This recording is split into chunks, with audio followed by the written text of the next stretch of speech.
Welcome back to the Piece of Us podcast. I'm your host today, Crystal, and we are dropping like flies in our studio today. So, Aaron is sick and he is in bed. It is not related to his accident that he recently had where he fell on the bike. He actually just got a head cold, and so he's just not feeling good and coughing a lot and all of that.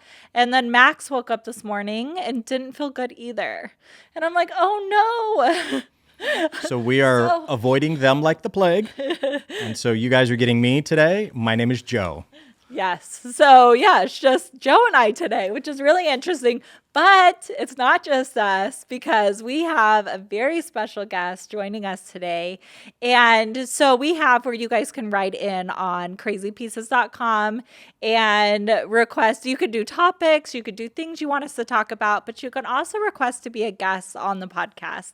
And I'm super excited because this person wrote in, and it is Miriam. And I said that right, right? Yes. Yes. Okay. I am so bad at pronouncing names and things, and I'm constantly pronouncing things wrong. Joe's always like, "Are you sure that's how you say that?" I'm like, "I think so." Though I had a funny one the other day. What did I say?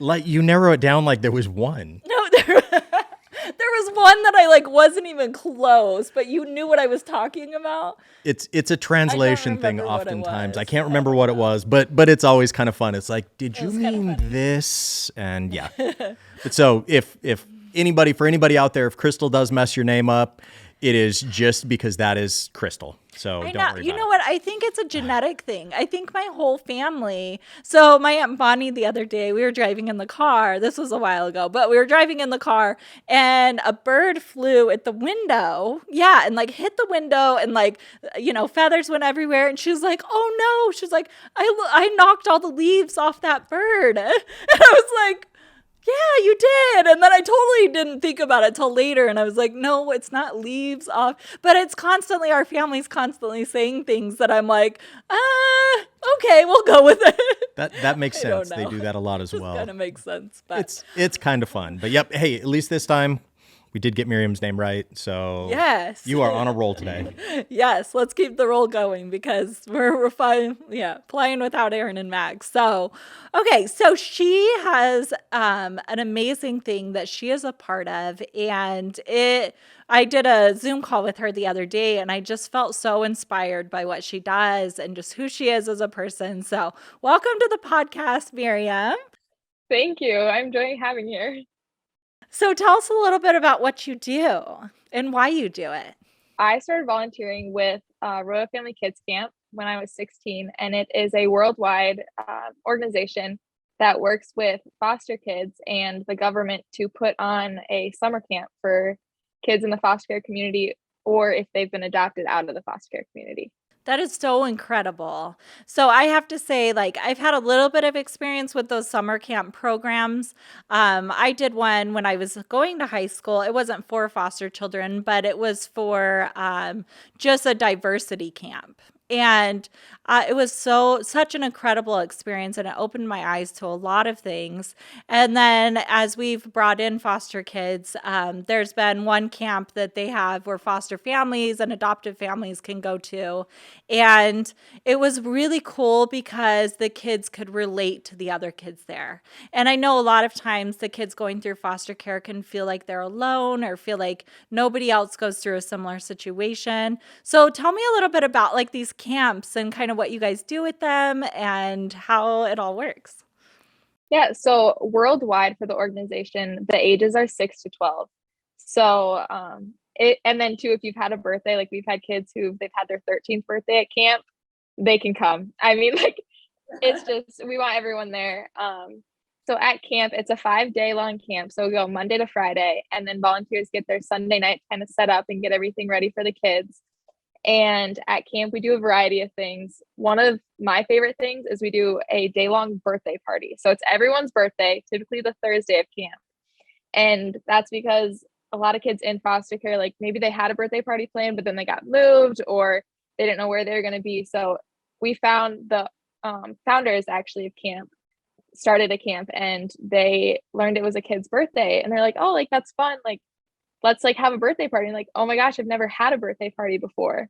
So that's how each camp got started with. It's everyone's birthday on Thursday. Everyone gets a birthday gift. We sing happy birthday way too many times. Like there's cake, there's cookies, there's everything that you'd want for a birthday party. So that's one of the things we do at camp. Do you sing the birthday like individually to each kid? So each kid has kind of like their camp counselor. We call them guides at my camp. Other camps call them like big campers because they have counselors. Counselors mean something different to them in most situations. So that's why we say guides or big camper. So it's 2 campers for every guide.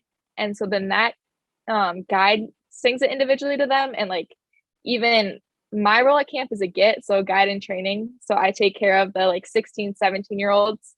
And we like get to meet all the campers. So then we say it to everyone. But then before meals and everything, we say it as a whole group just to everyone's birthday. That's so fun. I love that. Well, another thing that we do at camp, kind of how Royal Family Kids is different than a different summer camp, is we do lots of little camps in between. So one thing we do is like a soccer camp or like a football camp or sports camps, because if you're in a typical like school system and you may not be getting moved, like kids in foster care have the potential to be, you get to go to these sports camps that you're interested in and different instruments. And some kids in foster care might not get that because of the stability of their situation. And so that's one thing that we try to do is then even if they go to camp, they can say like, oh, I went to a soccer camp and I went to the summer camp. So you can kind of have, when you go back to school and you're trying to relate to your classmates, you can have that. Oh, I love that. I think that's incredible. We've That's had awesome. so many kids come in and they're like, I just wanted to play the sport, but my parents wouldn't put me in it, or we're always moving schools, so I wasn't able to. And so having that camp experience and being able to go to school, like you said, and have that normal experience, like, hey, I went to soccer camp, like how special is this? And I think that's so amazing what you guys do. What other kind of activities do you guys do at the camp? So each camp's a little different depending on location. Our camp, we've been lucky enough to do horse rides, which is really fun. That's something new that we had last year. This year, we're actually looking at doing hot air balloon rides, which Wow. Oh, wow. a lot of experiences that, I mean, I honestly, like, I haven't had, we did paintball. That was the first time I'd done paintball was at camp. Nice. It's like have all these new experiences. And I mean, maybe other people don't even get them. Like, it's just something cool that's for this group. That's awesome. That's amazing. So you said you went when you were 16. So what made you like get more into it and kind of be a part of the whole program? Yeah, so I had a friend who did it, and then she had mentioned it to me one time, and I was like, yeah, like whatever, like when I have time to do that. And then COVID happened, and I had a ton of time, and I was super bored, so I just started signing up for random things, and this is one that stuck. Very nice. Now, your friend did they work at the camp? Were they actually a participant of the camp? So they volunteered at camp. Okay. And what's your do you have ties to the foster community other than just, hey, it's something that you kind of fell into by just looking to donate time? Yeah, so I guess initially it was more to donate time. My sister's adopted, but she was an international adoption. But there's still that passion for the underserved communities. And my dad's a pastor, so we do a decent amount of work through our church and foster care and single parent households and just stuff like that. So there's always been kind of that little passion, but then I made it my own by volunteering at camp. Nice. Oh, I love that. Now, these in the camp, you mentioned it's for foster kids in the foster system. If any of them are any of, let me try rephrasing that here. Are any of the kids who go to the camp, are they like siblings of anybody who's maybe in the foster system, but they're not actually part of it? Or is it solely foster kids? So the population we're trying to reach are kids who have been in the foster care system at some point in their lives. So some are back with biological families, some are adopted, some are in kinship, but every kid who comes to our camp has been in foster care at some point. Okay. Nice. That's incredible. And I think there's a lot of people that say, like, how can I get involved when I don't want to necessarily foster, or I'm not in a position where I can foster a child? And I think this is one of those things. So, do you guys take volunteers? And how does the back end help, or how can people help on the back end? Yeah, so I mean, I got involved just by looking up the website and filling out the application. I'll be honest, the application's a little lengthy, but it's with good reason. There's different safety issues and just you want to know what you're getting into. It's a Christian camp, so there is that side of it where sharing your testimony and being willing to speak about your faith. But yeah, so you can volunteer at camp. We do like a Christmas party to kind of get everyone together halfway through the year. So that's just a day long thing where people can volunteer. Obviously, with any organization, monetary donations are more than welcome. When you think about what these kids go through and the loss and even Christmas, even all of these different holidays and events. And I've had several kids that are like, we don't like holidays because of missing out or feeling like it's not necessarily a good thing or having a good memory tied to it. And so I love that you guys are creating memories for these kids. It's a positive impact on it. Do they offer at these camps any kind of like counseling or therapy kind of stuff, or do they have people that are trained to help with triggers, things like that? So I'm not sure exactly what the hour requirement is, but we do a decent amount of training just to be a volunteer and to kind of recognize triggers, how to respond. One of the big things that we learn about is runners. So some kids, that's just how they need to express their emotions, is just running. And so we go through kind of how to handle that. We do also at our camp, I'm not sure how each chapter does it differently, but we have kind of, I think she works in the school systems as a counselor. And so she's there in case like we need some guidance, or if a kid needs someone to talk to who maybe needs a little bit more education in that aspect. So that's how we handle it at our chapter. Very Amazing. nice. So what's your favorite part about doing volunteering in the camp? My thing, I don't know, there's so many things. One of mine, just like a realization that I had, was I was at camp, and as kind of a support staff, I didn't have campers. I was able to just kind of be on the back end. Like I got to be involved with the kids, but also there were times where I could just sit back and watch. And there was one moment that I remember walking out into like this big green area, and everyone is free time. So there were people on the beach, there were people, or lake, I guess, but at the at the lake, there were people playing sports. And I just looked at it and I was like, you don't, like, if you just walked into camp, like, yeah, there's things that we cater to this audience, but at the same point, like, they're just kids. Like, it's not, you get so intimidated, and how am I going to respond to all these different things? And at the end of the day, like, it was just a summer camp, and it was just so cool to just have that realization of like, they're really not that different. Like, you take away like the fear of all the stereotypes that you're hearing constantly, and even like in training, it has good intentions, but you hear all these bad things, so you know how to respond to it. And then at the end of the day, it's like, it's just camp. So I love that. I felt like, so when we first started doing the foster care classes and kind of going through all of that, Aaron and I kind of had this moment where we had taken one of the classes and they told you everything that could go wrong, and like some really, really bad graphic stories. And Aaron and I both were like, oh my gosh, is this a good idea? Because we wouldn't want our kids to get hurt. We wouldn't want this and this to happen. And like, we started having all of this fear come up. I thought you guys were nuts. Yeah, did you? I thought, I was like, oh my A gosh, lot of because I'd people did. only heard these horror stories, and I thought, wow, do you really want to get involved in this? I'm so Right. glad you did. I'm so glad. And it was this moment where Aaron and I were like, and then we're like, you know what? We feel good about it though. Like we feel like this is what we were meant to do, or this path we were meant to be on. And so, and from then on, like we just kind of took it as a grain of salt when you would hear these horror stories. And they do say like when something bad happens to you, even if like you were to go into like a Wendy's or a Walmart or something, and sorry, my phone's like, so if you were to go into this restaurant and you have a bad experience, that you would turn around and you would tell 10 people about your bad experience. But if you have a good experience with something, you only tell usually one person, if that.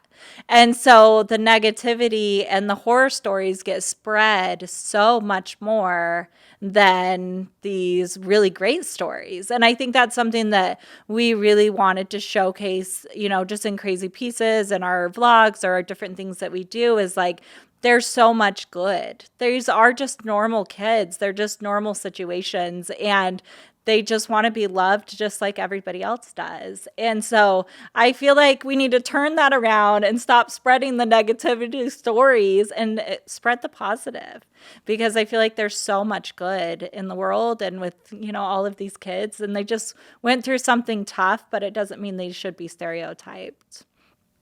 Definitely. Do you get what is just one of your favorite moments that just sticks out in your mind that is just like, wow, this is why I'm here? I would say my first time that I volunteered at camp, we weren't able to do the overnight because it was during COVID and we were trying to figure all that out. So we did 3 like days, and we were at an outdoor center, so we were fishing, and there was a camper who had she'd cast, and I don't know exactly what happened, but like I looked over and there was a splash, and just like the like it was honestly fear of how are they going to react. Like I just dropped my pole in the water, like I can't get it back, it's sinking, what do I do? Like Oh there's no. just like, what do I do? I don't know these people, I haven't had time to build this relationship.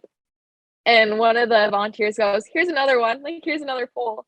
And like that was something that we had gone over in training, is just like, do not overreact. Like they've had little things turn into big things, and like it's not, we can buy another pole, we can go and whatever it is, like it's not that big of a deal. Like so that was my thing, was just being able to see I mean, it's a terrible thing, but it's also so cool to see the fear go to just such relief, and like how it was responded with love, with just here's another, like it's not that big of a deal. Like your emotions, your fear, like we don't need to worry about that. Like $20 at Walmart, come on, here's another pole. So that's just one of the biggest things that sticks out to me with like, this is what we're here for, is to just take away that fear. And how did they react to that when they were probably expecting like, oh my gosh, I'm in all sorts of trouble, and when it was just like, oh no big deal, Yeah, we just went back to fishing. Like it and didn't they even happen. Just back to the fishing. camper was just like, oh okay, this is cool. Probably just that look on their face of just the acceptance must have been awesome. Yeah, the relief was just that's what I think about when I think about camp.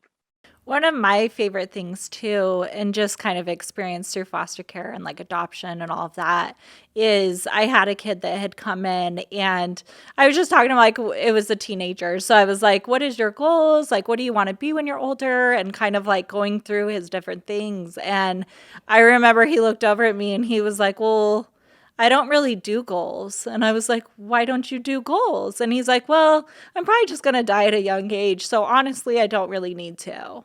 And I was like, literally shocked. I was like, wait, what do you mean? And he's like, well, I just kind of, it is what it is. And I'm like, okay, no, it is not what it is. And so, I mean, obviously, a lot of therapy and like a lot of things were getting involved at this point because of that realization. And after even just 3 or 4 sessions with the therapist, he came back and was like, you know what, my goal is to be in culinary. Like I want to cook and I want to do this and all of that. And so he ended up aging out of foster care and all of that.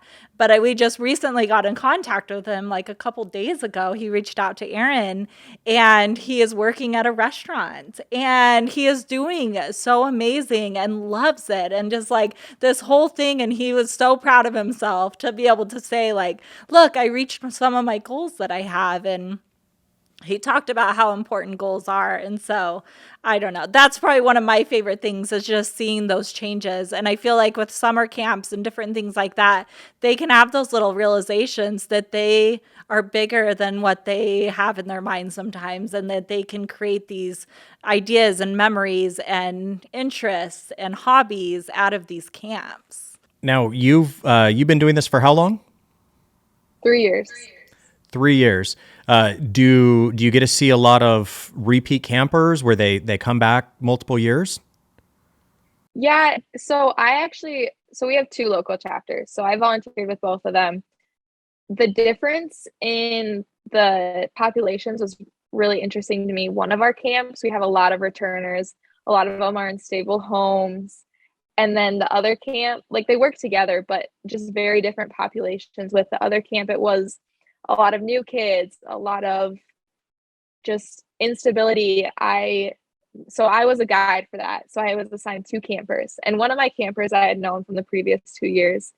And my other one, as we were like making the signs to welcome them, I had the director of the camp come up to me and she's like, "You have this camper, right?" I was like, "Yeah." And she goes, "Okay, she was dropped off by a social worker. We don't know who she's going home to. We don't know how she's going to react. Like, you Oh, just no. need to be ready for whatever emotion she's feeling." And so just like even that, like it was hard to hear and I don't know what I'm getting into, like what's like how are they going to react? So we do get kids who have been there since they've been in the same home since they were a baby, they've been adopted. Then we also get campers like that where they're pulled from their home the very day. So you never really know. Oh, wow. But it's great, you get to provide sometimes, even if it's you're only going to see them that 1 week and you may not see them again. It's awesome to know that you get to kind of help them out for that 1 week. And then if you do actually get to hear, sometimes like for you, it's years later, sometimes you get to hear a story of, oh my gosh, you this week was so amazing and inspired me and different things like that. Like that's got to be just a fun feeling. Yes, exactly. It's definitely hard at the end of the week, but one thing that we really focus on teaching is like, we're not going to go home with you. We may not see you, like, we want to see you again. We love you, but the reality is we can't go home with you. But you know who can is God, and He will always be with you. And so that's one thing that we try to instill is you're moving from home to home. You don't know, like, maybe your parents are going to change, but the one thing that you have the constant in your life is Christ. And so that's one of our biggest focuses at camp. So there's even when there is instability, they still have some sort of stability that they can bring with them anywhere they go. Exactly. Now, where are these camps? Is this all across the United States or is this in certain states? So I believe there are 250 chapters. I could be a little bit off on that, but it's a worldwide organization. Most of them are Worldwide. within the states. I know I'm in South Dakota, so we had, as of last year, we had 3 chapters. We're down to 2, unfortunately.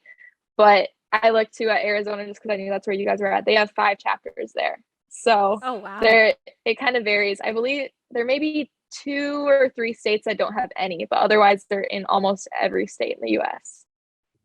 That's awesome. So cool.